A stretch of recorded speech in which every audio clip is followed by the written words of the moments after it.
Hello, fellow Crusaders, and welcome to our latest episode. My name is Sean Wasserkrug. With me, as always, is Brian Michaels, and it is now time to talk about one of the more anticipated films of the summer season, and that is the introduction to James Gunn's DC Superman, or some people call it Superman Legacy, but I think they dropped the Legacy part. They dropped the Legacy, Sure. yeah. Yeah, they definitely dropped Legacy. But we are talking about Superman today. This is a non-spoiler review and then a spoiler discussion like we've been doing it for the past. So we will have our non-spoiler thoughts and opinions, and then we will go into spoiler discussion. So if you guys have not checked out Superman yet, pause the video once we get to the spoiler discussion, go check it out, and then come back and hear our thoughts on it. But before we dive into the actual film itself, let's like we always do, let's resurface the Superman franchise as a whole. Brian, you and I are both kind of in the same boat. We're not really Superman fans by any means, but how are you feeling about Superman before we went into this new one? Well, I've always been of the opinion that I don't really like Superman that much as a character, just the idea of the character, just because the whole truth, justice, the American way kind of, it's a little goody two shoes, which I know James Gunn said is like kind of part of the point of this one is that he had to bring human just basic human kindness back, but the character always seems a little bit Boy Scouty, like James Marsden's Cyclops, basically. A little over Boy Scouty, but I mean even Captain America's like that too to some extent, and so that I just kind of like whatever. But my biggest problem with Superman has always been that I think he's the laziest superhero ever created. Because it's like the two guys sat down and well, okay, let's make him super strong. Okay, let's make him have heat vision and cold breath, and he's invulnerable, and he can fly, although he just jumped originally, and just super speed, and this like just give him every power because we have no imaginations. So I always kind of thought he was kind of, I don't know, lazy in his design. But that being said, I didn't really read the comics, things like that. I watched Super Friends as a kid, of course, the cartoon stuff like that. But the movies, I've enjoyed them all to different extents. Superman 3, less so. I mean, there are things to like about it, but it's not a great movie. Superman 4, I enjoyed that for all the wrong reasons, though. It is one of the worst comic book movies of all time. And if you guys don't believe us, we literally shot a Cinemasochism episode talking about Superman. Was it Quest for Peace? Yes. It is one of the worst piees of shit. It's an awful movie, but it's so especially if you watch it like with a friend or something. Oh, it's funny as hell. Oh, it's perfect Mystery Science 3000 viewing. Perfect. So I enjoyed that. Superman Returns. I know we talked a little bit earlier. A lot of people don't really like it. I like it. I don't love it. I think it's just kind of a the performances and everything were fine. I just think the story was kind of a little bit of a nothing burger. I know one of the biggest criticisms was, Superman just kind of lifts heavy stuff. He doesn't actually, do anything, like doesn't get to fight, anything like that. So it was a little bit, underwhelming. Man of Steel, I liked a lot. I'm not like one of these Snyder bros who like obsessed over Zack Snyder. As a matter of fact, I hate, Justice League. But Man of Steel though, I thought was actually probably at the time the best Superman movie to date. I mean, they got rid of the red trunks, which is the smartest fucking thing to do ever in Superman. We'll talk about that when we get into James Gunn's. So I mean, the costume looked good. I think Henry Cavill was perfect in it. I thought Amy Adams kind of like whatever. But as far as the actual movie and the the plot and the action, I thought it was very well done. Which then brings us up to this one, which I was looking forward to seeing it, especially with you have James Gunn directing it, and some of the other people involved, but it wasn't like, super hyped for it. I was kind of like, all right, let's see how this goes. And that brings us up to where we are. Yeah, for me, I like you. I mean, I think for the most part, all 4, if not 3 of the Supermans were already out by the time I was born. So I didn't saw them all in theaters. I didn't grow into Superman. I grew into Batman because I was 4 when '89 came out. So, and at that point, I would have been 5 when first Superman came out. Yeah. Yeah. So, like for me, Superman was kind of done once I, was born. But I mean, it didn't stop me from seeing, Superman, on TV and stuff like that. But I was never really a big Superman fan because, like you, he's not fun. He's not exciting. He's just kind of like the Boy Scout who, with all the powers. And Batman was like the cool one. You know, it's like I said, it's no different than like Wolverine and Cyclops. Like, you don't root for Cyclops, you root for Wolverine. He's more fun. Cyclops is boring. And that's kind of how it is with like Superman and Batman. And I was telling Brian this. I wasn't gonna go back and rewatch any of the Supermans before this, but like I caught the first one, the first Christopher Reeve one on TV the other night, and then I just kind of went into a Superman, a thon just for the sake of doing it. And I've never been a big fan of the Christopher Reeves ones, and it's not because of Christopher Reeve. So it's not me bashing him. I think he is fine for the Superman that they wanted to create for those films. Mm-hmm. I can't stand. Is it Margot or Margaret? Margot. I can't stand Margot Kidder. I think she's horrendous in these movies. She is unlikable as fuck as Lois. Like, I just don't see what Christopher Reeves sees in her in these movies. She's unlikable. Gene Hackman's great as Luthor. But for me, the most part, it's the scripts and the writing. And before people go, oh, it was a late 70s or 80s. No, we had Godfather, we had Jaws, we had all these great films with great writing. Now, they might not want to give that because it's a superhero movie, but some of the writings in these movies are just atrociously bad. And there's one I'll point out real quick. I was watching Superman 2, and this is not the Richard Donner cut. This is the OG theatrical cut. It's the scene where the boy falls into Niagara Falls, and Superman goes and captures him. I never heard this line before, so it threw me for a loop. But Superman catches the kid, and he's coming back up, and everyone's like, you hear like distinct chatter from everyone watching, and there's this one guy going, "Well, he's Jewish," and I'm like, "Wait, what? Wait, yeah, I can't." It is literally in the subtitles on HBO Max. It is there because I heard. I'm like, what does that even mean? That's what I'm saying. I was like, is he saying?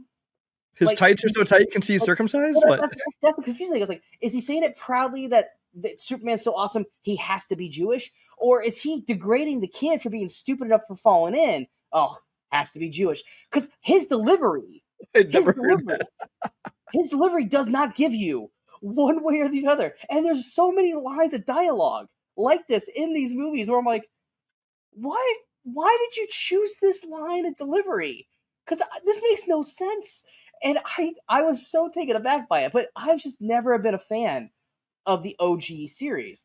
I, like Brian, am one person who felt like I was on an island all by myself for Superman Returns. I thought Brandon Routh was great. I thought Kevin Spacey was great. Kate Bosworth, and of course James Marsden was in like the cuckold phase of that year. Being Cyclops, he's always like the extra guy. And the main problem with Superman Returns, I felt, was what you said. There's not a lot of action in it because it was more of a character study of Superman because it was a true sequel to the second film. But I thought that effectively, ruined Brandon Routh's career. I mean, he did get to do Scott Pilgrim, but people don't really consider that like a, crowning achievement. But for us, we do. And it effectively killed Kate Bosworth's career as well. But I always think Superman Returns was actually pretty solid. And then we get Man of Steel. And like you, I actually enjoy Man of Steel. I think it was, like you said, at the time, the best Superman movie. Amy Adams, like I said, I like Amy Adams. I thought she was okay as Lois, but I at least, for the most part, kind of believed her and Henry's like relationship a little bit. But Michael Shannon's Zod was great. I thought the action was great. I think a lot of people's issue with it, and don't you fucking say because he killed Zod, because that is so fucking dumb. He was literally about to kill like a family. He had to do it. And then he showed remorse after he did it. And, you can talk about the destruction of like Metropolis during that film. It's like, what else was going to happen at that point? If he didn't do anything, it was all getting destroyed anyway. Exactly. I think he was just kind of, an after effect of that because they were already destroying it with the world, whatever thing it was. I think it was more that Henry was too big to be Superman because you look at Christopher Reeves was not like super in shape. He's tall, lanky. He was believable as a Clark Kent. Brandon Routh, same. Fit, but not overtly big to the point where you could believe him as Clark Kent and you can believe him as Superman. And kind of like the Andrew Garfield, Peter Parker syndrome with Amazing Spider-Man, I don't think you can buy Henry Cavill as Clark Kent. You're looking at that guy and go, yeah, he's a nerd. No woman's going to want him. It's like, that's Henry fucking Cavill. So it's like it didn't do a good job of establishing him as both Clark and as Kal-El, much like with Batman's, there's always like, well, they're a good Bruce Wayne, but they're not a good Batman, or they're a great Batman, but they're a shitty Bruce Wayne. And that was kind of, I think, Henry's problem. It was that he was a great Superman, but he wasn't a good Clark. And I think it's because visually he did not come off as a Clark Kent. So when it came to the new one with David, I feel like he kind of had that mold of he's in shape, but he could be believable as a Clark Kent. So visually, and I thought that was kind of working for them going into this. Well, also I think he was very very much like Christopher Reeve, is that he when he was in his Clark Kent disguise, I guess you want to call it. Yeah. He changed the way he acted, the way he walked. Even he was clumsy. He was a little bit, and not even just physically, just in the way he carried himself. Yeah. And whereas Henry Cavill is just still Henry Cavill, just with glasses. Exactly. There was like, I'm sorry, you don't put the glasses on, and that just makes me believe that you're not Superman, dude. You're still like a well, big. If they're hypno glasses, you do. No, they actually explained that in the movie here, and I actually love that. I love that, which we'll talk more about that in the spoiler. To me, my favorite Superman of all time is still Smallville. I lived and breathed that show when it came out. Still the best Lex Luthor with Michael Rosenbaum, Tom Welling as Superman, or Clark. Yeah, I watched like 2 episodes. I didn't like it. I lived and breathed that show. So to me, my true Superman has always been Smallville. But as we go into this one, I was kind of like you. I'm interested in it because James Gunn's now the new Kevin Feige, and he's taken this all on his shoulders. And I loved Creature Commandos, which is his first real. Well, Suicide Squad was his first real, but then there was like he was still kind of like in the old DC into the new DC, and that leaves a whole bunch of questions that we don't know, especially when it comes to like Harley Quinn, because she's in there but not in there kind of thing. Yeah, Suicide kind of grandfathered in, but it's like but so is Peacemaker now too, because it's like, well, okay, is Margot Robbie going to continue as Harley Quinn in this new one? Because Amanda Waller's still supposedly going to be Viola Davis, and of course, John Cena's Peacemaker, he's being bred over, so it's like you're kind of in this murky waters. We don't really know, but he killed it in Suicide Squad. You and I both loved that. We both enjoyed Peacemaker. Did you watch Creature Commandos? Oh, I love Creature Commandos. Yeah, I loved Creature Commandos. So for me, so far, James Gunn has been killing it in DC, but this was really his first real big test because it's Superman. So I was intrigued, and I love some of the casting choices, but the trailers weren't really moving the needle for me going into this. So I was excited to see what we were going to get, but I wasn't like, I can't wait kind of thing. So we both were kind of in the same mindset. So going into that, because you saw it a few days before me. I just got out of it like a couple hours ago. You saw it, what, Wednesday night? Tuesday night. Yeah. So do you want me to start, or do you think you got enough in your head that you can go, or do you need to piggyback off me? You can go ahead and go first. Okay. So, and like I said, non-spoiler, so I'm going to do my best to try to dance around the stuff I want to say. Bottom line, I actually really enjoyed it. I did. But it took probably the first act for me to really start to kind of get into James Gunn's tempo for this. Because I did feel that the tone and the tempo was like, it's like he wants to kind of do a little bit of a Guardians thing, but he can't because of Superman. Because there's certain scenes in the movie where it's like, this is very much like Suicide Squad or Guardians kind of humor, but you can't really do that with Superman because it's Superman. Plus, he does make a decision here about when we're starting the film and where we're at with these characters in this.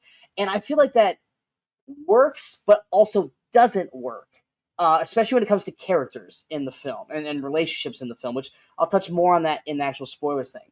Now, in terms of the cast, I think David is great as Superman. What I love about him as Superman was he to me feels the most human of a Superman. What's that? The irony, he feels the most human. Exactly, because I mean, like with Christopher Reeve, when he's doing Clark, he's like, but then when he's Superman, he's like, I'm Superman. And same thing with Brandon Routh, and even Cavill just felt like a fucking alien because he was a fucking monster. But like even when David is Superman, his dialogue still feels natural and human. It doesn't feel like, oh, when he's Clark Kent, he's like this, but when he's like this, he just feels alien. No, he feels like his dialogue, his humor, his talking back and forth with characters as Superman feels more natural and less alien superiority complex that Superman usually has in a lot of his movies, which I actually appreciated. The look, red underwear or not red underwear, I think the suit actually looked really good on him. I think he fills it out really well. Like I said, he's buff, but he's not Cavill buff to the point where it's believable for him that he could still be Clark Kent. He doesn't get a whole lot of time as Clark. I don't know why that's something that they're just not really doing anymore with these Superman movies. They're not giving Clark Kent as much of a time, which I feel like they needed to give him a little bit more in this, and that's a part of the whole timeline thing that I kind of had a little hiccup with. The one thing I was hesitant most about going into this movie was Nicholas Hoult as Lex Luthor. I love Nicholas Hoult. We both praised him immensely last year for like the 3 or 4 movies he did last year, but I was like, I don't know if I could buy him as Lex Luthor. He killed it as Lex Luthor. I thought he was great in it. And there are scenes where he's talking to Superman that I was like, I am bought the fuck in on this dynamic and this relationship between them. I was not prepared for, I think, how well I expected him to be in this, and I was floored by how well he was in this. I don't know if you felt the same.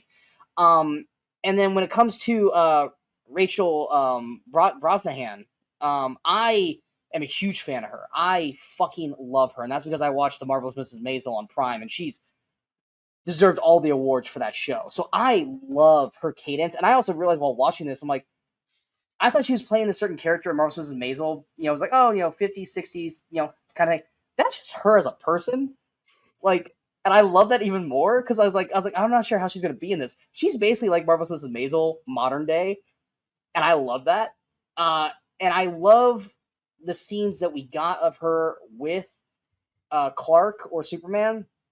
But I do feel because of where we are at in the structure of the story, there need to be a couple more scenes with those two. I feel like their relationship isn't as strong or as rock solid as the other previous installments have been, and they really needed a couple more scenes with just these two to kind of show their relationship, whether it was Clark and Lois or Superman and Lois.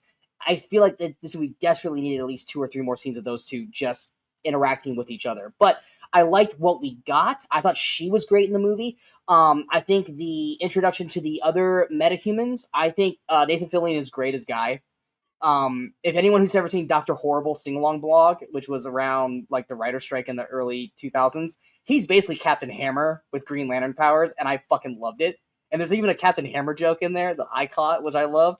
And that's the thing that I love about Nathan Fillion is that he's able to, with as little screen time as possible, make full use of the time he has on screen to be a great character.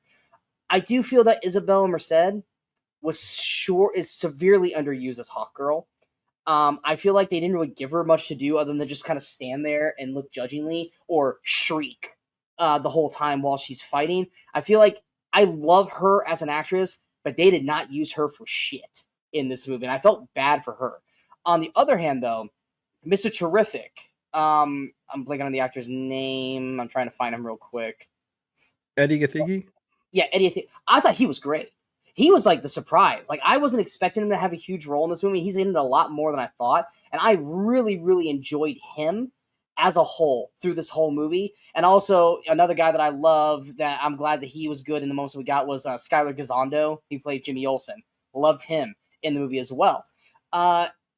The rest of the cast, a lot of no-name people that I've never seen before who look like people, because I just went through them like, oh, that must be this person, and it's not. I think the rest of the cast around them are fine. They're not moving the needle. They're not overtaking the shots.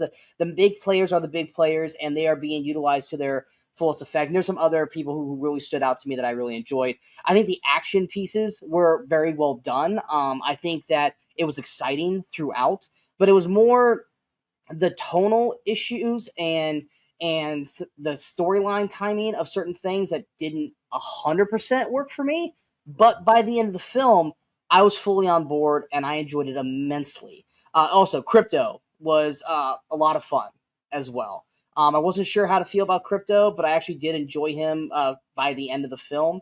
But yeah, for me, better than I expected it to be. It still didn't blow me away, but I am eagerly anticipating to see what else they do with this franchise. I can't wait to see all these characters come back, and I had a lot of fun overall, so I give it 4 stars. And for me, I think like it and Man of Steel are like right here with each other. Mm-hmm. One's better at certain things, and the other one's better at certain things, but if I had to choose which one to watch right now in terms of enjoyment, I'm probably picking this Superman over Man of Steel. So that was my non-spoiler thoughts. What about you, Brian? Well, just off the top, I pretty much agree with your final verdict. I also gave it 4 stars. I'm kind of in the same place. Like Man of Steel and this are kind of like neck and neck. When I think back on it, though, Man of Steel has a few more things that just kind of, I don't know, maybe it's just like less fun, I guess, maybe. So if, like you, if I was going to pick one to watch, it's probably going to be this one. So I ended up really actually enjoying this one. And almost everything I'm thinking is exactly the same as you, because the movie starts out and I'm like, okay, this is all right, but it was a little bit clunky. It seemed like, Yeah. going from scene to scene. It was kind of trying to find its tone, or at least trying to get the audience used to its tone and its pacing. Um, as far as the where they started in the timeline, I liked that a lot, because James Gunn has even said, he's like, we don't need to see, Batman's parents getting murdered in the back alley again. We don't need to see Superman coming to Earth in his thing again. We don't need to see Spider-Man getting bit by a reactive spider again. He's like, people know these. So I think I agree with that. It has nothing to do with that aspect. It has to do with certain characters and how they're utilizing the film because of where we started at, which I'll go more into in spoilers, but keep going. right, well, because I didn't mind him as being set in this time, because he's here. He's been established as Superman, so you have to have like his introduction, whether it be at Daily Planet as Clark or as Superman to the world. It's a lived-in world already. The you already have this justice gang that's out there that's active. So we're not doing the origin of everything. It's just like, here's the world. We're going to drop you into it. And his relationship with Lois, I didn't mind either, because I don't need to see them, you know, her discovering who he is. I don't need to see them falling in love or whatever. I just you put us in this situation, like, okay, in this version they're together already, and I kind of like that. But it's still early in the relationships. They're still kind of not sure if things are going to work, and that's all right with me. Cast wise, David Corn Sweat, perfect. I think he's just perfect. Like you, I think he did a great job of kind of differentiating the Clark from the Superman.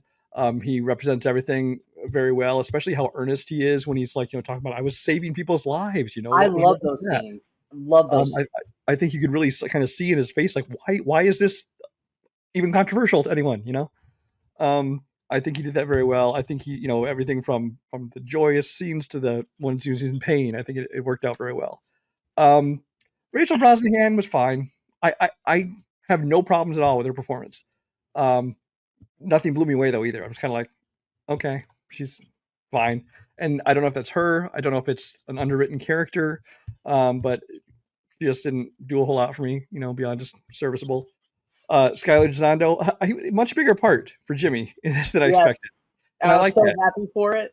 Which we can get into more in the spoiler section, but he had a much bigger part than I expected, and I enjoyed him in this. I thought he did a good job. As far as like the Justice Gang, Nathan Fillion, obviously great. Again, a bigger part than I thought he was going to have. I thought it was going to be like a cameo essentially, or like one scene, but he's in quite a lot of the movie. The haircut looks stupid, but of course it's supposed to. Oh yeah, It they kind of called creates, them out on it in the movie but I too. love how he just like treats this like asshole character. Hmm. And I know we're going to be seeing more of him. He's going to show up in Peacemaker as well as in Lanterns. Yeah, I think Nathan Fillion saw an interview, said on his first day on the filming on Lanterns, he had to say the F word more times than he has in his whole career. So I guess Lanterns is going to be a hard show. So that's a good sign.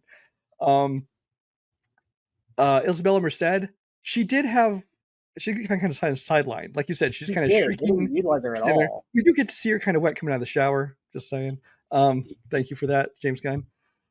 But I'm a creepy old man. I know. Again, though, it's like I think they wanted to have all these characters here, but they couldn't give everybody a ton of scenes, so they kind of introduce her as part of this gang, and she'll have a lot more when she shows up in Peacemaker season 2. So hopefully she'll have a lot more to do there. And then Mr. Terrific, I thought he kind of, as far as the gangs, kind of stole the show. He's the one. I mean, I loved Nathan Fillion, but Mr. Terrific is the one who I had the lowest expectations for, because I'm like, it's a dumb name. Yeah. I think the look is dumb with a little T on his face, the black T. I don't understand. I don't know anything I about the only- character. I'd never I heard only of the knew character him- before this. I only knew him from Arrow because he is a See, character I on didn't the know from Arrow CW show, but it wasn't like a fun. It was like, okay, like, yeah, okay, you're a superhero, okay, sure. So yeah, this was a totally different Mr. Terrific to me, in a good way. Yeah, this is an absolutely James Gunn thing to do, to take a fairly obscure, I mean, I'm sure comic fans knew who he was, but a fairly obscure character, and give him a big role, and everybody's like, oh, I really like this guy. And a lot of that has to do with Eddie Gathegi. I think he played him perfectly. I've liked him ever since, he was in Harder They Fall. He was awesome in. I've seen a lot of stuff I really liked him in. So I thought he did a Wasn't great he? job. I Wasn't he? loved his personality. Wasn't he Darwin in First Class? He was, but we'll Okay, forgive I was him gonna for say. that because that movie I mean, he sucks. dies right away, but yeah. I can adapt to anything. Oh, except that. Okay, cool. Um, but yeah, and then I mean the supporting cast as far as the rest of the characters, just kind of like people kind of filling the background roles. Um, like Luther's all Luther's henchmen. I'm kind of like, they're serviceable. They're more like tech support than anything. Really, really, it really is. And actually, and Nicholas Hoult as Lex Luthor, of course. Like you, I was like, I don't know about because I like Nicholas Hoult, but he doesn't feel like Lex Luthor to me. But then again, I don't know what Lex Luthor is to me because, like I said, I only watched a couple episodes of Smallville. I was not impressed by anything on it. Michael Rosenbaum's, but I I didn't watch the I whole series strongly disagree. like a lot of people. And it's obviously not the one I grew up on either. I grew up with Gene Hackman. But Nicholas Hoult, I thought, did a really good job because he kind of created this character who's like part like tech bro asshole and part like MAGA asshole. So it's like because he's like, oh, this stupid immigrant is coming to my world and he's not one of us and an outsider. And so I thought that they kind of created kind of a Lex Luthor for the 21st century kind of thing. And so I thought he did a really good job. So yeah, cast wise, He was just believable. He was so believable as the role, yeah, unlike Jesse Eisenberg, yeah. where it was just like, what the fuck? Because that's what we thought Jesse Eisenberg was going to do. Because we thought he was going to kind of not play, what's his name again, Social Network. Yeah, We knew he was going to play the same character, but we kind of thought, oh, they're kind of making him like this, this tech bro guy, kind of like Luthor, but he wasn't. He was just kind of a weird version of it. yeah. But the movie looks great. I think it moves at a fast pace. It did not feel like a 2-hour movie. It felt like it was over like in no time for me. No, and a lot of people shit on. I remember when they first dropped like the first shots of him flying, and was like, "Oh my god, it looks awful."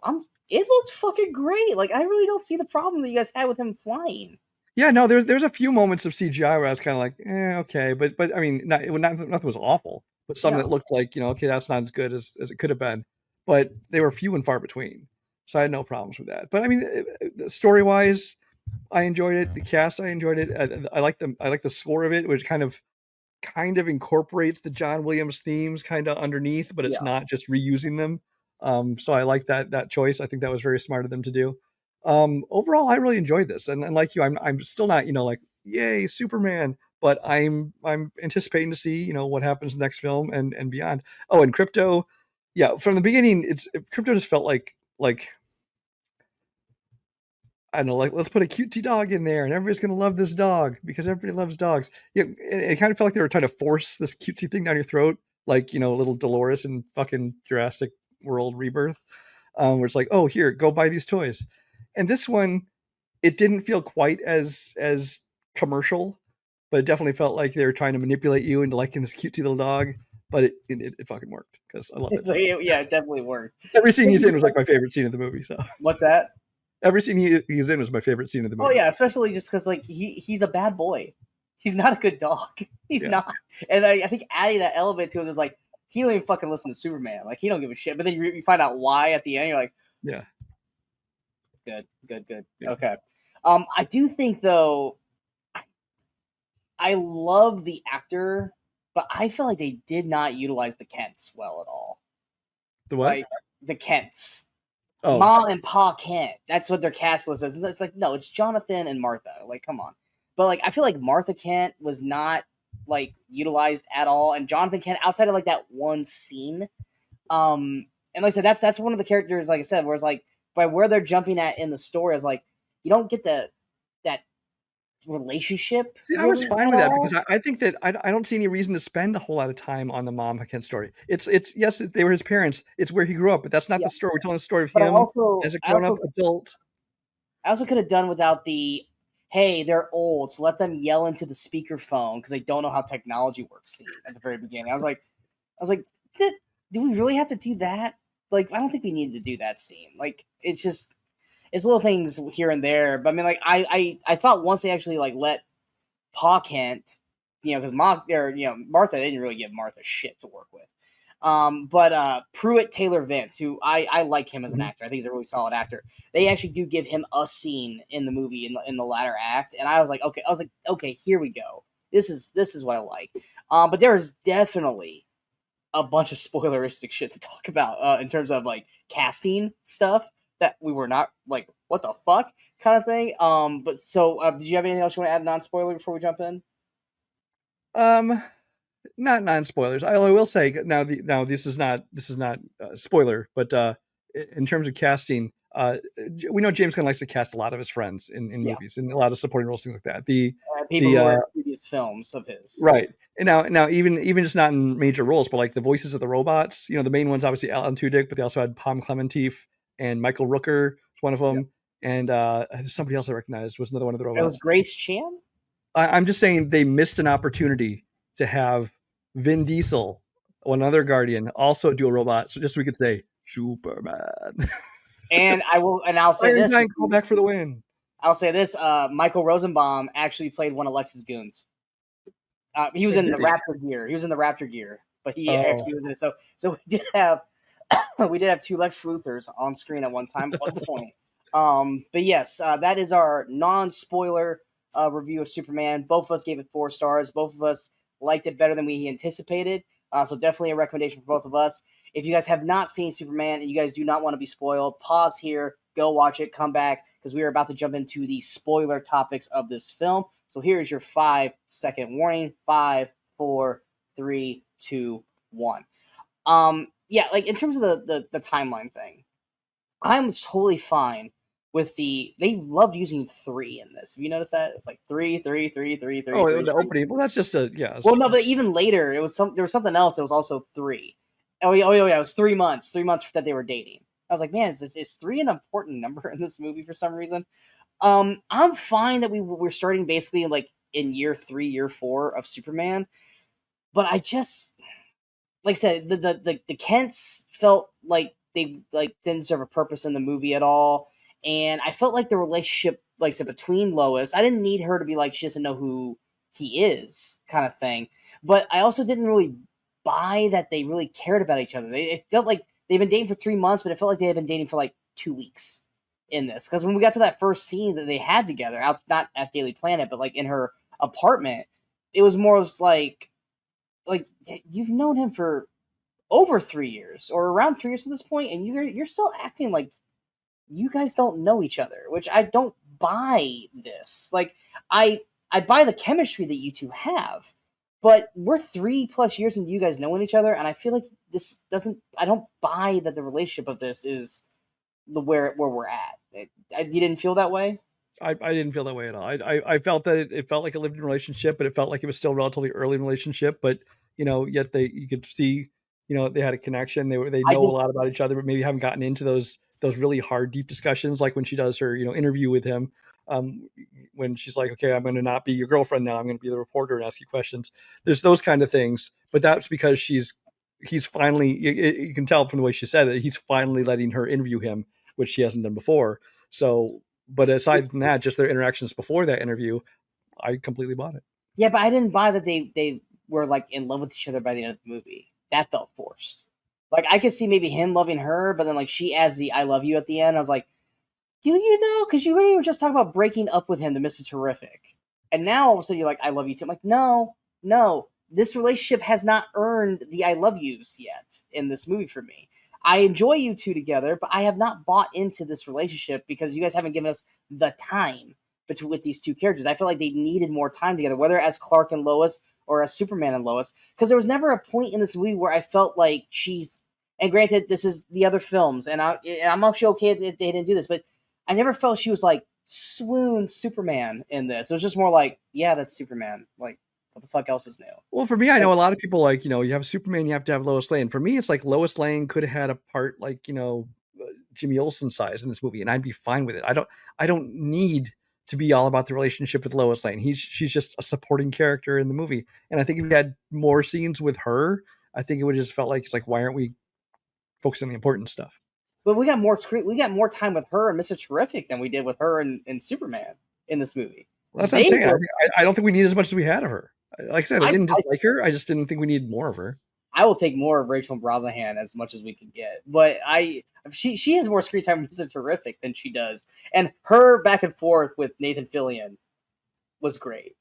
Those two can play off each other all day long, and I'm there for it. But I did like the change where she never was like Superman's like reporter. It was always Clark. Mm-hmm. So like Clark took the pictures. Clark did the stories. Which also is kind of selfish of Clark because like no, I'm gonna take all this glory kind of thing. What's funny is It's in more the than he just doesn't trailer. trust. I remember in the trailer, the last trailer they released, where they showed Luthor going, I'm gonna find and hurt all the people you care about. Maybe I'll start with that reporter you're always doing those interviews with, or somebody had to have raised you. And it's like they left off the part where he's actually referring to Clark Kent. Yeah, I love that line. So in the movie, I'm like, oh, we assume they're talking about Lois, and the movie is like Clark Kent. I'm like, oh, okay, never mind. Because rather than having like, that's clever that they went away from that because then you don't make Lois the damsel at this point. Lois is just out there doing things. She's not like I gotta go get Lois because I know that's what's gonna hurt Clark or that's what's gonna hurt Superman. Because at that point, Lex probably hasn't paid attention to her at all, kind of thing. But yeah, the way it started, I mean, it started off the way we saw the very first trailer, him getting his fucking ass kicked and knocked down. And the thing that's what I think I liked about this one too is because we always talked about how annoying it was that like Superman has every power. So it's like if he has every power, where's the believability that he's ever going to lose or be in any peril? But this Superman gets his ass kicked a lot in this movie. He's not as like invulnerable as he is in almost all these other movies. Like even I mean, because he's not facing in this movie. He didn't get his ass kicked by anything that was like an earthly threat. It was either another metahuman, which we're in spoiler territory. It turns out to be a clone of him. It ends up being Bizarro. Sort of. Bizarro is not necessarily a clone of Superman exactly, but yeah, it's essentially Bizarro.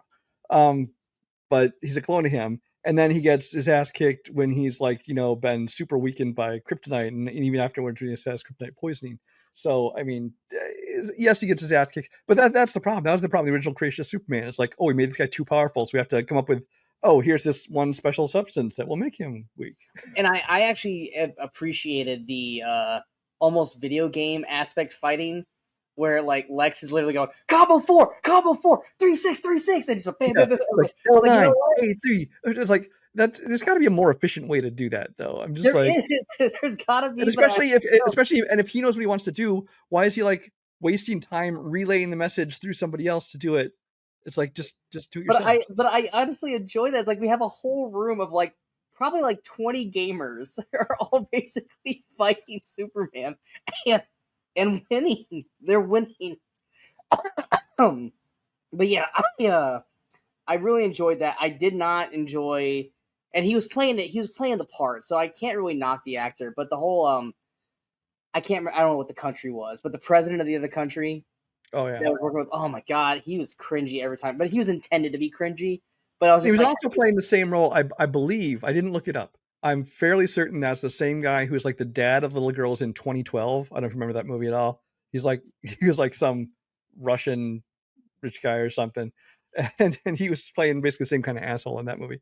But yeah, he was kind of playing that over the top, and it is what it is. But whatever. But yeah, but I mean, I love that like Crypto felt like a dog in this. It wasn't like a dog with superpowers. He runs up and he sits. Like, no, he's a dog who has unlimited strength. He doesn't know his own strength. So, like, I loved it when he was whistling for him at the beginning of the movie, and he just pounces on him and just starts beating the fuck out of Superman. And because that is what my dog, if I was laying on the ground, that's what my dog would do. My dog would be jumping all over me, beating the shit out of me. I was like, fucking stop. And you don't have 17 broken bones and organs damage. Exactly, that too. And I love that, like, that we had that added development where it's like, this dog won't even listen to Superman. Like, it's biting Superman's legs as Superman's trying to walk, which, once again, something my dog would do. I'm like, what the fucking stop. And I love that, like I said, the human element is that Superman feels very human here because he can't even hit his own dog to listen to him, which we find out it's not his dog. It's, oh my God, Supergirl, but I'm blanking on. Millie Alcock. No, I'm talking about the character name. Oh, Kara Zor-El. Yeah, Kara Zor-El, which wasn't expecting her. I was happy to see her. How do you think she looked for Well, Supergirl? I knew she was going to be in this movie, and I assumed it was just a cameo, is all it was. Yeah. And I really really liked it actually because it's like they've definitely already just in that 20 seconds they've established her as a very different. She's not like Very much oh a party girl. yeah, I'm not female truth justice in the American way. And it's just like oh she likes to go to planets with red suns so she can get drunk because she can't get drunk here. And I'm like and apparently that's a thing from like the main comic that the Supergirl movie is being based on. That's like it opens with her basically out getting drunk like that. And I'm like, and I really kind of like that approach to it. And you find out it's her dog, and I'm like, oh, awesome! Means we can see more of Crypto. So Yeah, I love that line when Crypto's like jumping on her and like Superman and Gary are talking. They're like, well, that's why he's got no structure. It's like this is an unhealthy relationship. And she calls Superman a bitch, which I thought was a great end line for her to just like go off. I'm like, okay, we'll see you in your movie. Um, I don't know about you, and this is probably going to be a very negative outcome for what I say this. I'm getting a little tired of Alan Tudyk being robot voice guy. yeah, because I mean, He sounds the same now in everything. He sounds like K2XO. He sounds like 18 other robot characters that he's done for him. Like, because as soon as you started talking, I was like, okay, well, there's Alan Tudyk. what just off the top of my head, you got K2SO, you got iRobot, you got Creature Commandos, you got this. I'm sure he's done a million Disney characters. I'm sure one of those got to be a Yeah. robot. So, Honestly, when they were all attacking the engineer and Ultraman, my first thought was, oh, so we're doing iRobot. Because this is iRobot basically at this point. Like they're Sunny in this movie. And so it's like I love Alan Tudyk. Why couldn't we just had him be mainly because I didn't really care for his performance because I'm not a big fan of the actor. God, what's his name from at the Daily Planet? He was being the whiny bitch. Beck Bennett. Beck Bennett's Steve. You could have had Alan play Steve. He would have done that role better. But I'm getting a little tired of the Alan Tudyk robot. Like, me too, and I just want Alan Tudyk to be a superhero because I want to see him on screen with Nathan Fillion again. So I would have loved if he was kind of like a Lantern in training, like and Guy was his mentor, this kind of thing. That'd be great. But yeah, and like I said, Nathan Fillion. But yeah, the robots were fine. I will say, I'm just going back a little bit to the because I was thinking about that attack on the robots and stuff. The whole thing with Ultraman is like from the fact they kept him so undercover. It's like at one point I thought like, is this going to turn out to be like a Superman clone or something? And then as soon as they Luthor and his henchmen or whatever get to the Fortress of Solitude and like it opens up, you're like, whoa, how did that happen? I'm like, well, it's probably because that guy's probably like a clone of Superman. See, and then my brain was. And then an hour and a half later in the movie, like, oh my god, it's a clone. I'm like, I kind of saw this coming a long time ago. Which two things? One, I didn't see it because I thought Lex was wearing like these weird glasses, and like maybe he got the rectal or like the optical like visuals of like Lex or Superman's eyes. Because I was like, oh, it's probably because he's wearing those glasses. I didn't even think of fucking Ultraman over there. But excuse me, is it just me, or does David with the long hair? Did he not look like Hayden Christensen? Oh, like the whole time he's fighting him, I was like, I feel like he's fighting Anakin Skywalker right now. See, I could see that, but when he had the long hair kind of halfway hanging over his face and stuff, I thought he looked just like fucking Bucky. Well, who's also looks like Luke Skywalker. Yep. So it's all fucking wrong. But I kept saying like, it looks like fucking Anakin, like Hayden Christensen fighting him right now, which I'm not mad at. But this is off. This is like fucking with my brain right now on what we're watching. But yeah, I liked the idea of the robots. Mm-hmm. Don't know how the fuck they put themselves back together again when they all got demolished and then they were back together again at the end of the fucking movie. I don't know how that happened. But what were your thoughts of fucking Bradley Cooper being Zor-El? Well, I actually heard a couple of days beforehand because a headline popped up. A headline popped up says James Gunn confirms that Bradley Cooper is not Kal-El. Zor-El. Yeah, thank you. And so I'm like, oh, okay. But I guess I thought he'd have a bigger role than just a single recorded message. And then I recognize I think it's Angela Serafian, I believe is her name. I've Yeah, recognized her from some. I I've was seen like, her in some movies. yeah, Um, I know her from somewhere, and it was Westworld. so I thought, okay, cool. He got another one of his people to come do a bit part. Maybe they, didn't have time to do a full role in the movie, or just didn't want to take a full role in the movie. So he gave him a small part, a little cameo. What I Yeah, did Steve not Trevor, the whole expect movie. was for them to fucking retcon Superman's parents into Everything. fucking assholes. Yeah, Like, because holy shit. I was like, oh, they're using oh god, was like like AI to like basically mimic that, and like, oh no, this is authentic. I'm like, wait, we're really going this route? We're Yeah. really going with that? Yeah, They're like, I was waiting to find out, like, it was either manipulated, or it was misinterpreted, or there's actually another part of the message which, makes it's out of context, it doesn't sound right. But they're like, "Nope, that's what they meant." I'm like, "Oh, okay. Guess that's where we're going. Okay." yeah, I don't know how I felt about Which that, at but first I kind of felt like, "Ooh, that's kind of a major thing. That's gonna piss off some Superman people." But what kind of made it work is, well, because we know James Gunn is all about found family. That's what Guardians is all about. This is a well, lot yeah, of his Suicide Squad is all about. And then at the end of this, when they do the thing again with, like, when they're, letting Superman heal, and they're like, oh, play the clip of his parents, that always soothes him. And you're thinking it's going to be them again, and like, why would that soothe him now? And they start playing pictures of, like, Mom and Pa Kent. It's like, oh, okay, so now they're going, these are my real parents. These are people who actually raised me and made me who I am today. And so, yeah, I mean, they did that to boost this part, but it was a bold choice. I'll say that. it definitely was, which allowed Pa Kent to have an actual good dialogue exchange with Mhm. him. Like, look, like you're not what they are. Parents fuck up. It's like we did too. Like it's all about who you choose. And, like I thought that was a great scene. I was like, all right, good. I'm glad they gave him something because this guy's a really good actor. He just doesn't look like your typical actor. So like they don't people just kind of look at him like, I was like, no, he's actually really fucking good. I remember him from like Identity. I think that's the first time I ever saw him, and then everything I after that. remember most. I remember most from Constantine. I remember from Yes, yes, and because he Constantine. always got that one eye that's shaking. Yeah, it's always like kind of like off, like looking off over here. What were your thoughts on Anthony Carradine as a meta? What the fuck was his Oh, name? Meta Kerrigan, something? Metamorpho. Yeah, Metamorpho. What were your Um, thoughts on him? I love that actor. I I like. love See, I've never had any attached to the character. He's from, what is it? Barry? Is that what he's from? Barry. Well, yeah, he's in Which, other which things, I've but never watched. Barry. He was in Bill and Ted's Face the Music, which doesn't exist as far as I'm concerned. So I don't really know that actor for much of anything. And the character in here, I'm like, and I don't know anything about the character. So I'm watching this, and I kind of like what they did with the character, because they took somebody who could have been, a henchman. He could have been a good guy. He could have been a bad guy. Kind of made him this guy who's like, I'm not really on a side necessarily. And then you find out that it's because his kid is being held. And then he finally, he finally pretends, says, you promised me you can get my kid. Like, okay, then I'll help you. And he does. And I thought the character worked very well. I thought Anthony Carrigan played it very well. Um, yeah, I don't really have any strong thoughts other than that on him. He was also in Death of a Unicorn. You watched earlier this year too. Oh, that's right. That's right. He wasn't that. Yeah, he was like the head security guy.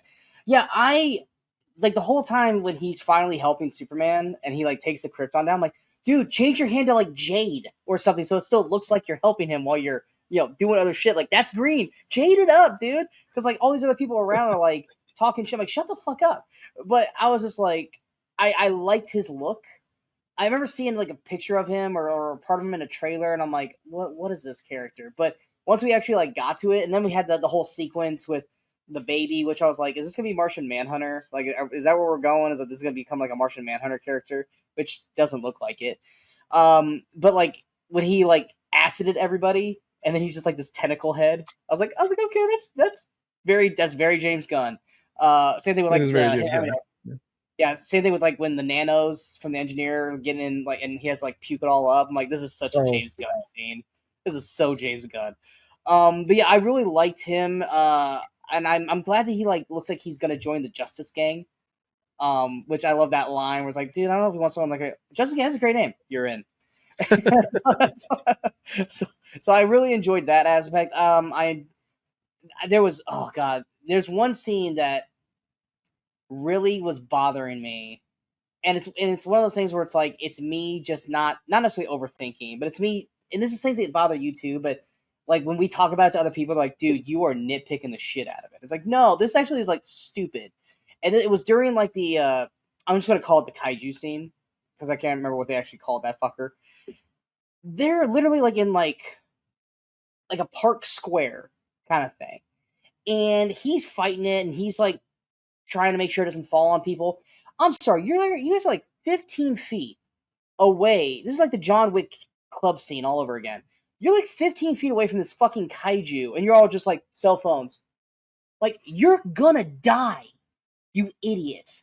And then that trailer shot scene where he jumps down to save the girl and the pipes come. Did you see what that girl was doing before he saved her? I don't recall.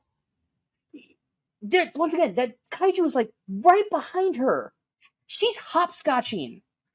She's no kid. No kid is just has their back to a fucking monster.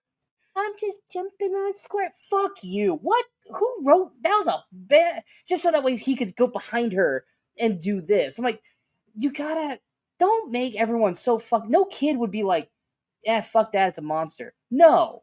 Oh god, that irritated the shit out of me. Honestly, I didn't really care for the whole kaiju scene. I think it just felt like kind of an extra scene. It felt to me like one that they could have cut. I more enjoyed it because we got to see some lantern stuff. So you get to see some lantern stuff, although it wasn't as fun as the giant middle fingers coming up at the end. That was that was great. But I love like Hakuro's like, will you help me? He's like, I did the mitten thing. It's great.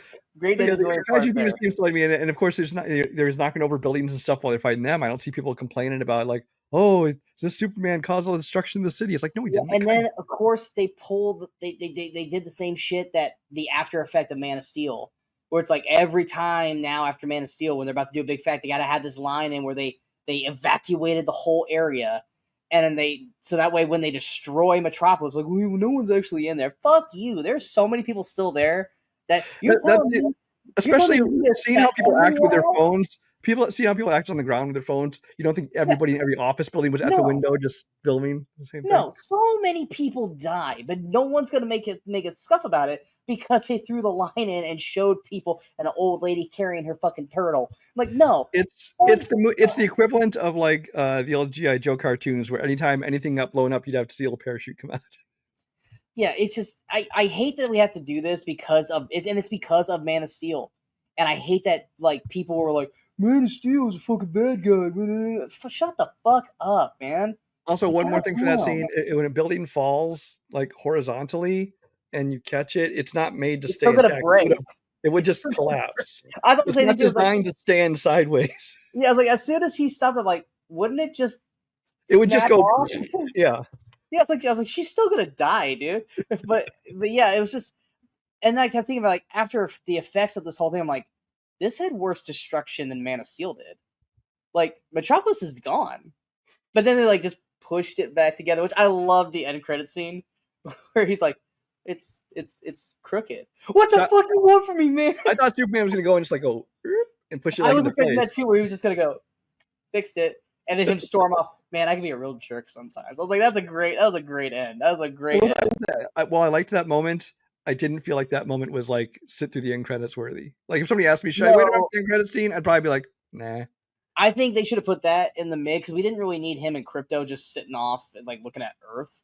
It was cute. It was cute, but it didn't like need to be there. Like I would have been okay if that was a mid credit scene, and then they probably would have maybe done something with Kara in the post, or just not do one at all. Because I don't even know what the next DC movie is that's coming out. Is it her? Okay, then yeah. The next thing we have coming up is Peacemaker. I'm not sure when Lanterns is released. I know they're filming it now. I think it's winter. Supergirl is coming out in theaters. I believe it's next summer. Yeah, I want to say next year. I want to say so that's next one, which I'm looking forward to that because we like her. I like the brief introduction we had to the character. I will say it makes things even messier as far as the whole grandfathering in and what they're making continuity and not, because Peacemaker is canon supposedly, which I loved his little cameo. Right, but Jason Momoa is going to be Lobo in Supergirl, but he's in Peacemaker 2 briefly. So just got to pretend that cameo didn't Yeah, happen, I guess. I hope they figure out some way to make it kind of make sense. Where we go, okay, that they threw that in I that think at line some in point they just there. have to be like, look, there's not everything you saw is canon anymore. We're just kind of starting our own thing, and they're going to refer back to characters. Like, I know Frank Grillo, his flag is the father of the one that was killed by Peacemaker, so that's going to come into it too. So I guess they just got to. It's going to be a little clumsy at the beginning, trying to figure out what is and Yeah, isn't canon. But it's one of those where we just have to get over that initial hump, and then we're like, all right, look, guys, we've accepted it now. Let's just move forward. yeah. The more and more we pick at it, the more we're just gonna make it Which worse. which I have to say, watching Rick Flag in this movie was a little weird to me because it's like He didn't feel like the Rick Flag from Creature Commandos. he didn't. It's like, and if this was by itself, I'd have no problem with it. But this is a guy who, and James Gunn's even said that when somebody asked him the timeline of things, he says, "Oh, it's the release order." So Creature Commando took place before Superman takes place before Are this. we chalking it up to he's like this now because he got fucked up at the end of Creature Commando, so maybe he's on a desk job right now, kind of thing. Maybe I guess just this whole fact that he's like kind of. I don't know. He didn't seem like he was against Superman, but he seems like he wasn't really on his side either. It's like, come on, you worked with these metahumans as basically superheroes, essentially. It's like, and Yeah, but he now, also knows how fucked up they are at the same time. yeah, I guess. Honestly, you know what would have been a great post credit scene is if we would have gotten fucking Frankenstein. They got David Harbour to show up and just do some Frankenstein bit because there'd be some people going, "What the fuck is this?" Because they never saw Creature Commando, and that's what opened the door for more people to go check that out. Yeah. But yeah, like I had fun with it. Like I said, I remember like through the first act, I was just like, because I mean, they're much like most of these movies now. Like the negative, like people come out in droves right off the bat. Like Jurassic World was super negative. Fantastic Four is already going super negative, and it's like just fucking watch the movie and make your own opinion. Like same thing with Ironheart. Like I know you didn't watch it, but Ironheart was just getting ripped to pieces, and I sat there and watched. I'm like, I actually quite enjoyed that. Like I thought it was a lot of fun. If I would have just let all these douchebags tell me that it was a piece of shit, I would never would have checked it out. This movie doesn't deserve all the hate, but like as I was watching that first act, I was like, okay, because like even a reviewer that we both appreciate, which is Dan Murrow, he said he wasn't a fan of this. More And and more lately, I'm disagreeing with Dan, actually. So, yeah. I know it's like are our tastes changing with him now? But I was like, while we were getting the little hiccups in the beginning, I was like, okay, I guess I'm seeing where I was like, I hope the rest of the movie's not gonna be like this. Like it's gonna find its footing, and it does. And then it not only finds its footing, but it actually like establishes everything. And I think it was just more or less just like trying to get our head around a James Gunn Superman. Mhm. And once you do, you're fine. And I think it's just because we had all this mindset of what Superman was, and now this is the Superman that we're going to get. And I'm all on board for this new Superman. One thing though I don't think worked was James Gunn forced soundtrack. I did I not. will say I didn't really notice the soundtrack be an issue for me until The uh, end. the final scene when he's Yeah, watching his yeah. parents. I'm like, this just feels like a Guardian scene, and it feels Mhm. forced, and Well, it just didn't like feel I like it felt like fit at all. I did like I said in the non spoiler, like that, and then Did they Lois. use? Did they do a song during the Mr. Terrific's thing too? Right, when he put That, Lois that, in that, the that- I was about to go right to yeah. that. That scene where I can't remember they're on the beach. I can't remember where they're at. Where like he's got Lois in the ball and they're doing like the camera thing. That was very much a Guardian Suicide Squad scene. Mhm. Fun, but for some reason just didn't fit in this movie real well. Because like I'm watching, I'm like, I, I see what they're doing, but I don't think this is the tone of this is not the same tone that we are getting through this movie. Like this feels very forced Guardian Suicide Squad-y. Mhm. And like I said, that's the thing is like there's just points where I was Which, just like I can feel like you said, you. as a scene, it was fun. It just Yeah, felt out of place. Like, yeah. yeah.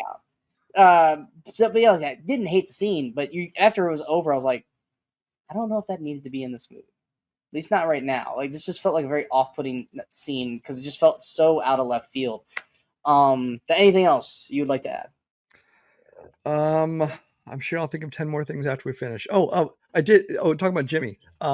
The whole thing with him and Eve Oh Tesh yes, thank you. Because I forgot something too as soon as you brought that up. But go. because yeah, we knew that they were gonna have Eve Teschmacher in this. but in this time she was like, apparently some, social media personality taking pictures of herself and being probably trying to be an influencer or whatever. I And at first hated when I saw her selfieing, but because I just thought she was some random girl in another building. But then once I oh, saw she was with Lex, I was like, oh, okay. well, see, I know who she was supposed to be, but at the same time, I'm like, okay, so they're just turning her into like this influencer wannabe or some, vapid girl. And I thought, okay, whatever. It's a little bit cliche. And so that's why when it turned out that she was like Jimmy's, source, and that apparently she was obsessed with Jimmy and he didn't want her, I'm like, come on, dude. What's wrong? But also, there was those two girls, those two pretty girls in the they Yeah. were also like, okay. I was like, okay, so what's this thing that Skylar has? Because even Lois was like, how did you, how? Right. Right. Because like I remember, because he's decent looking now, but he had those teenage years where I was like, dude, you're fugly as shit. I enjoy the hell out of you, but you are fugly. And now he's like growing into it. But now, yeah, like dude, do you have like a 10-inch dong? Like, what's your fucking deal? And then No, we're but I loved kind of that the relationship they built between him and Eve. And then I really appreciated when it turned out that she wasn't just an idiot. It's like every time she was taking those pictures, she was actually getting stuff behind her, so like that, amassing all this I evidence. almost took that as that was just coincidence. No, it wasn't, because she Okay. basically said, "I have everything you need to get him," because she was purposely taking pictures of things. She says Yeah. that to him. And even But then says like she's when she still was taking acts pictures with, of herself, she was actually taking pictures of. That's why she always made sure to turn like in front of the screen or in front of a document or in front of yeah, that's whatever. true. And so I was like, okay. I mean, she still is ditzy, but she's not Yeah. a complete moron. She's She knew not what she was doing. completely. So Were you disappointed that we never got to see why he calls her mutant toes? I'm not a foot guy by any means, but I was like, you're making this a very vivid, like, staple point that apparently she's got nasty ass toes, but she wears high heels. well, And I'm not I'm not wanting I'm a gonna Quentin just refer to Tarantino a movie thing. that most people haven't seen, Eddie Murphy's Boomerang, where they're talking about this girl and going, "Man, you look down on her toes, it looks like hammer time down there." And the guy's like, "You don't fuck her feet." I mean, some people do. I mean, I'm just saying. I'm not a Quentin Tarantino person by any means, so like I don't need that scene. But it was just like one of those things where it's like you guys are really like hammering home that her feet are fucking nasty. Like when I first saw Mutant Toes, I was thinking of like, okay, it's a metahuman whose hand or her feet are like monkey hand. And I was like Eve. I'm like, what the fuck's wrong with her feet then? What the fuck's wrong with her feet? I kind of want to know, but I also don't want to see it. Like I just kind of I kind of need to know, but I don't want to know. It was a Sean really latches weird on thing. to the most random little things. When you literally have her in your car already as Mutant Toes, and It's then just a throwaway joke. it's not, but they brought it up a second time and a third time after that. It was a joke used and used and used. And then like to the fact that like he does not want to be around her at all. But then at the very end, like it's like I guess he like it finally clicked that like this hot chick wants to be with me kind of thing. Because like I love that line where she's like, can we see each other again? For how long? The whole weekend. The whole week. It's like, dude, you do realize what you're probably gonna be doing that whole weekend, right? Like, shut the fuck up, Jimmy. Come on, dude. Um, I kind of wish, kind of wish we got a little more Perry though, because I do love that actor.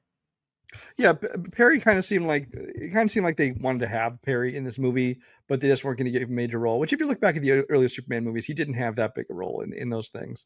Same thing with like they had technically Lex Luthor had his Otto, but he wasn't the same kind of, or Otis, I mean, but he wasn't the same bumbling guy just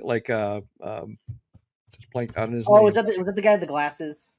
It was the black guy. He was like his head tech guy. There, there's a black guy who we called him Otis at one point towards the end.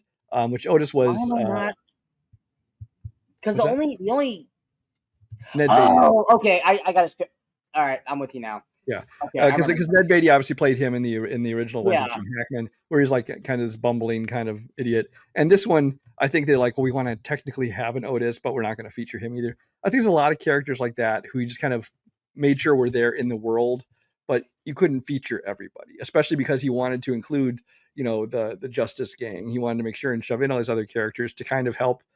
It didn't not tease future projects, but to be like, okay, we're already in this world. So yeah. we don't This need to world's already created. They're already established, so we don't need to do origin stories for all these people. And if we do, they're going to be very boom, so we can move on right. further. Um, and no mention of Gotham at all. So the whole Batman aspect is not teased in this at all. So we don't have to like start worrying about that. Not, I don't say worry, but we look, the Batman Superman thing didn't quite work with Zack Snyder. We don't need to rush it with the James Gunn world either, kind of thing. But yeah, I'm glad we both liked it. But like I said, do you how now since we've kind of been doing this with all the big summer movies now, with how we both feel about this movie, do you think this has a chance to do better at the box office than you had anticipated? I think I had it at number 4. You had it at what, 6? I don't know exactly where my ranking is. I think I'll it's pull it going up real quick while you're figuring it out. it's better than I thought it was, and I think it's going to do better than I thought it was. I don't know if it's going to how far up the rankings it's going to go. Actually had my summer predictions right here too. Let's see. You had it at 6. I had it at 6 behind Thunderbolts and Fantastic Four. yeah. I think obviously it's going to do more than Thunderbolts. I think it'll be Fantastic Four. I think Fantastic Four is going to be successful, but I don't think it's going to be a blockbuster either. I could see Superman being number 4 for the summer. Yeah, Maybe even 3 if Jurassic continues to kind of lag. I think it'll beat Jurassic. Lag? What are you talking about? I think Jurassic's not going to have a lot of repeat viewings and stuff. I think that it did big out front, and I think it'll still make some money. But I think Superman has a chance to pass it to be in the top 3. But I do think it'll do better than I thought it would. I had Superman at 5. I had Fantastic at 4. I'm leaning more to think if I could change it now, I think that they'll swap. Mm-hmm. I still think Jurassic, Dragon, and Lilo are still going to be your top 3. But I feel like Superman is going to do a lot better than.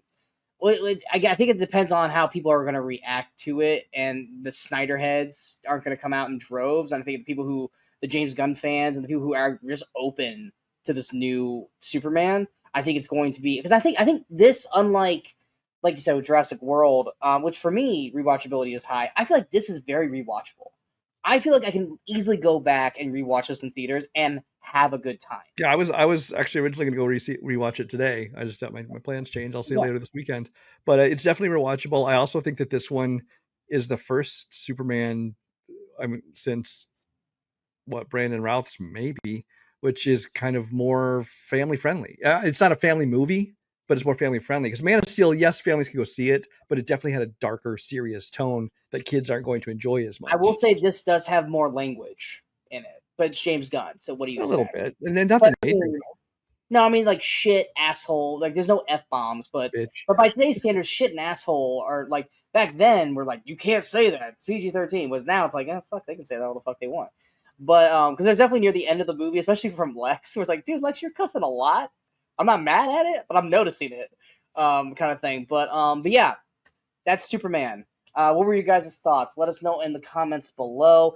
Out right now is our half-year review of 2025, where Brian and I go over the best and worst and most surprising and disappointing films of 2025 so far. Also, our Jurassic World Rebirth review and spoiler discussion is also on the channel. Coming up next is, I think, Fantastic Four, right? That's the next one we'll probably do a review for, yeah. Yeah. So we'll be back here for Fantastic Four, The First Steps, which I'm probably still going to keep calling it Fantastic Four. After that, I think it probably won't be until the end of July when we probably just do a big lump of reviews. I don't even think, is there really that much more in July? I mean, I know we're only in the We have Eddington, which I don't care about. We have I Know What You Did Last Summer, Smurfs, Happy Gilmore, Oh Hi, The Home, and Together. That's about it for July as far as films. Yeah, so movies that... more importantly, Twisted Metal Season 2 on July 31st. Just saying. Yeah, but we're not going to be able to talk about that because it'll be on the 31st. So that'll be something we'll talk about in August. But yeah, so I mean, there's still plenty of movies that come out, just nothing like big staple movies outside of Fantastic Four. I think we're getting towards, even though we're still in July, I feel like the big staple movies, for the most part, once Fantastic Four comes out, we pretty much have hit all the big markers. And that's all the big ones, yeah. I feel like by the end of July, we'll have a good general idea of where the summer box office is going to finish out and shape out at. But be on the lookout for that. These episodes will be coming up. Like I said, next one will be Fantastic Four. But we are the Movie Crusaders. I'm Sean Waskrug. That's Brian Michaels. And until next time, in case we don't see you, go watch some movies. Go have some fun.